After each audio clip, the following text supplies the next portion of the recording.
तो सबसे पहले सबको जय यीशु और जय मसीह की। एक भाई जो मेरे बातों का रिप्लाई दिए हैं वीडियो में, है ना? क्योंकि मैं उन पे व्हाट्सएप पे कॉल पे बात किया था और मैंने उनसे कुछ क्वेश्चन किए थे, है ना? क्या अगर सब एक हो जाएँ तो क्या विश्व में शांति आ सकती है ना? या फिर आपको शांति चाहिए या फिर अनंत जीवन चाहिए? और एक है क्या यीशु मसीह का क्रूस पे बलिदान होना व्यर्थ है ना?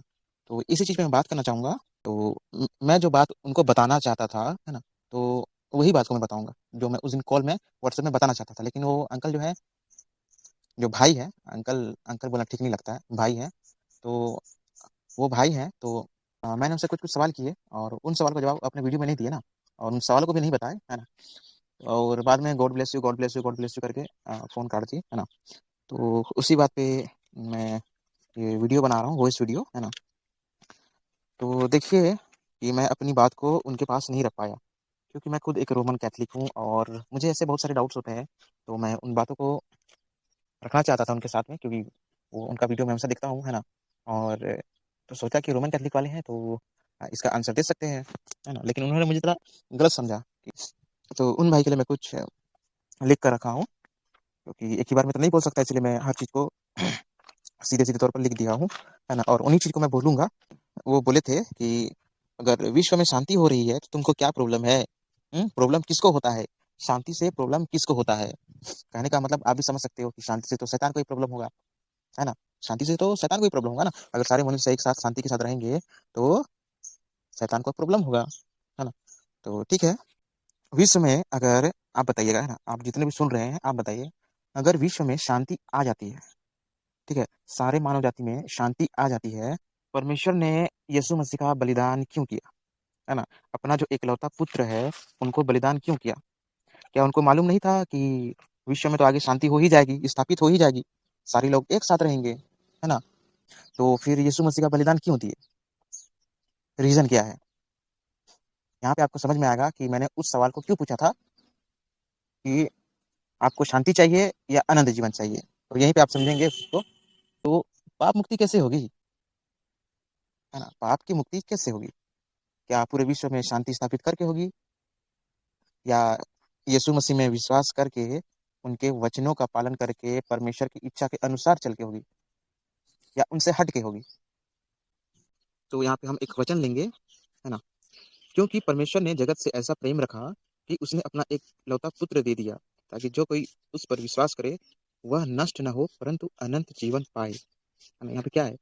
जो कोई उस पे विश्वास करे, वो नष्ट न हो परंतु अनंत जीवन पाए, है ना? आगे लिखा है, परमेश्वर ने अपने पुत्र को जगत में इसलिए नहीं भेजा कि जगत पर दंड की आज्ञा दे, ठीक है ना? जगत पे दंड की आज्ञा दे, इसलिए नहीं भेजा, परंतु इसलिए कि जगत उसके द्वारा उद्धार पाए। अब बताइए, है ना? ठीक है, अब मैं आगे बढ़ता हूँ। जो उस पर विश्वास करता है, उस पर दंड की आज्ञा नहीं होती, परंतु जो उस पर विश्वास नहीं करता, वह दोषी ठहर चुका है, इसलिए कि उसने परमेश्वर के इकलौते पुत्र के नाम पर विश्वास नहीं किया। ठीक है, ओके। आगे लिखा है एक वचन में, 21वां में, परंतु जो सत्य पर चलता है वह ज्योति के निकट आता है, ताकि उसके काम प्रकट हो कि वह परमेश्वर की ओर से किए गए, है ना?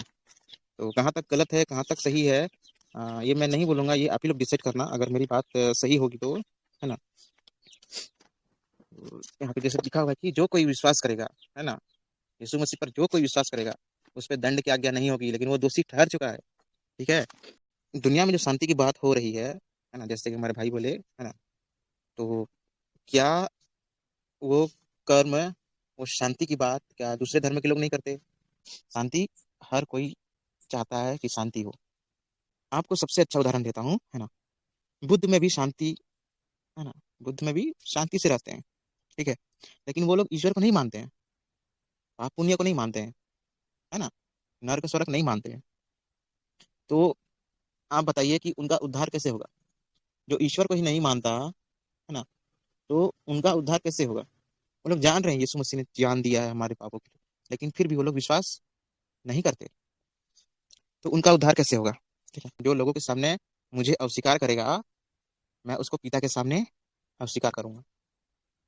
ठीक है, तो आप देख लो आप कैसे ग्रहण कर रहे हो, है ना, कैसे ग्रहण कर रहे हो वो आप देखो। ठीक है, और अगर बोलोगे नहीं भाई हम एक की वजह से क्यों आपस में मतभेद रखें, यीशु मसीह की वजह से हम लोग आपस में क्यों मतभेद रखें कि तुम उसको नहीं मानते हो, तुम उसको नहीं मानते हो, तुम अपने में शांत रहो, मैं अपने में शांत रहूंगा, है ना, और दोनों प्यार से रहेंगे। हमारे बीच में वो नहीं आना चाहिए। क्या नहीं आना चाहिए? ये मेरा भगवान है, ये तेरा भगवान है, ये नहीं आना चाहिए।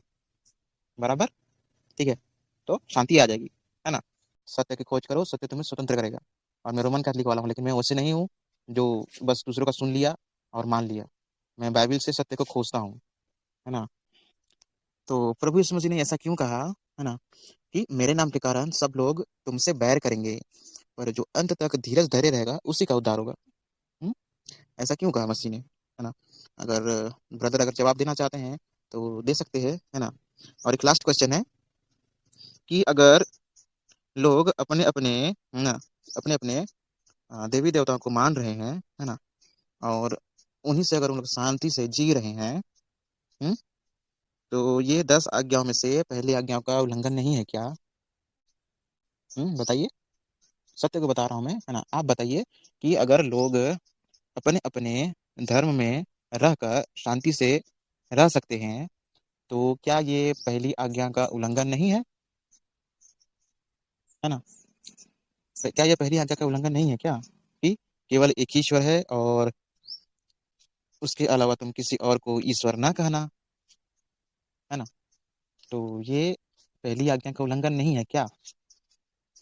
और कुछ बोलेंगे तो और एक वचन है, उसमें बताता है ना, परमेश्वर का वचन बताता है कि अगर कोई पूरी व्यवस्था को मानता है लेकिन एक एक व्यवस्था को छोड़कर नहीं मानता है ना, मान लीजिए व्यवस्था में 10 आज्ञा है, ठीक है, वो 9 आज्ञाओं को पूरे दिल से मान रहा है, लेकिन एक आज्ञा का उल्लंघन कर रहा है, तो बाइबल में बताया गया है कि वो पूरी व्यवस्था का उल्लंघन है। और जिनको लग रहा है कि मैं झूठ बोल रहा हूँ तो जाके बाइबल पढ़िए, क्योंकि सत्य सत्य होता है ना। और डरने वालों के लिए तो क्रिश्चियनिटी है नहीं, डर के जीने वालों के लिए। जैसे कि और एक चीज बता दे रहा हूँ, है ना,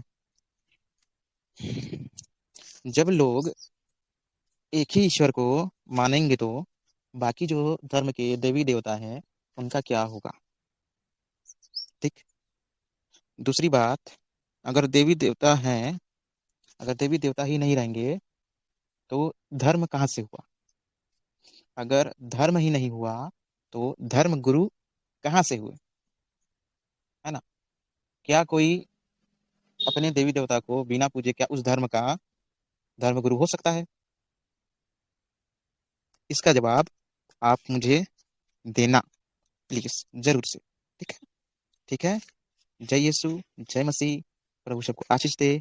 आमीन। अगर मेरे से कुछ बोलने में गलती हो गया तो माफी चाहता हूँ।